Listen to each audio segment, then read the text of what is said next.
இப்ப ரதி அந்த பொண்ணோட அப்பா கிட்ட உங்கள அவ பார்க்கணும்னு சொல்றான்னு சொல்றா. நான் எதுக்கு மேம் அவள பார்க்கணும்? என்னதான் அவ ஏமாத்திட்டாளே அப்படின்னு சொல்றான். நீங்க உங்களோட கஷ்டத்த சொல்றீங்க. நீங்க அவ பக்கம் இருக்கிற நியாயத்தையும் கொஞ்சம் யோசிச்சு பாருங்கன்னு ரதி சொல்றா. அதுக்கு அவங்க அப்பா, இவ பொறந்தப்பயே அவங்க அம்மா இறந்துட்டா. இவ ராசி இல்லாதவ இவ எங்கேயாச்சும் கூட்டிட்டு போயிருங்க அப்படின்னு சொல்றாங்க. நான் இல்ல இது என் பொண்ணுன்னு சொல்லி நான் வளர்த்தேன். ஆனா அவ எனக்கே துரோகம் பண்ணிட்டா அப்படின்னு சொல்றாரு. அவளோட கஷ்டத்தையும் கொஞ்சம் புரிஞ்சுக்கோங்க. 3வது உயிரையும் கஷ்டப்படுத்திடாதீங்கன்னு ரதி சொல்றா. இவ சொல்றத ரீனா பார்த்துட்டு இருக்கா. இப்ப அவங்க அப்பா அந்த பொண்ணுகிட்ட வந்து, பயப்படாத நான் பாத்துக்கிறேன் தைரியமா இரு அப்படின்னு சொல்றாரு. இவன் தான் மோகன்ட்டு அர்ஜுன் கிட்ட தேஜு சொல்றான். அப்ப அங்க வந்த கம்பவுண்டர் எதுக்கு என்னை கூப்பிட்டமா அப்படின்னு சொல்லி கேக்குறான். அதுக்கு தேஜு அர்ஜுன் கிட்ட போனை வாங்கி இந்த போனை அங்க மாத்தி வைக்கணும்னு சொல்றா. அதுக்கு கம்பவுண்டர் அதெல்லாம் பண்ண முடியாதுமா அப்படின்னு சொல்றான்.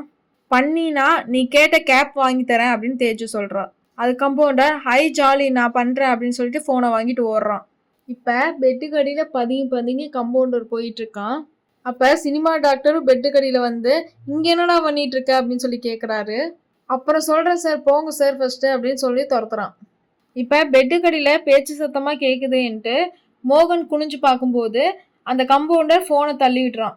அந்த தள்ளிவிட்ட போனை அர்ஜுன் காலாலேயே நிறுத்தி அதை எடுத்து மாத்தி வச்சிடறான். மோகன் அவங்கிட்ட குனிஞ்சு நீ என்ன இங்க பண்ற அப்படின்னு சொல்லி கேக்குறான். அதுக்கு சினிமா டாக்டர் இருங்க நாங்களே மேலே வரோம்னு சொல்லும்போது அர்ஜுன் அதுக்குள்ள மோகனோட போன் எடுத்துட்டு கிளம்பிட்டான். தேஜோ நம்ம பிளான் எப்படி சக்சஸ் ஆயிடுச்சுன்னு திமிரா பாக்குறா. இனி ஒவ்வொரு எபிசோடும் லைனா வந்துகிட்டே இருக்கும். நம்ம சேனலுக்கு லைக் பண்ணி சப்போர்ட் பண்ணுங்க. Subscribe RE cinemas. தேங்க்யூ.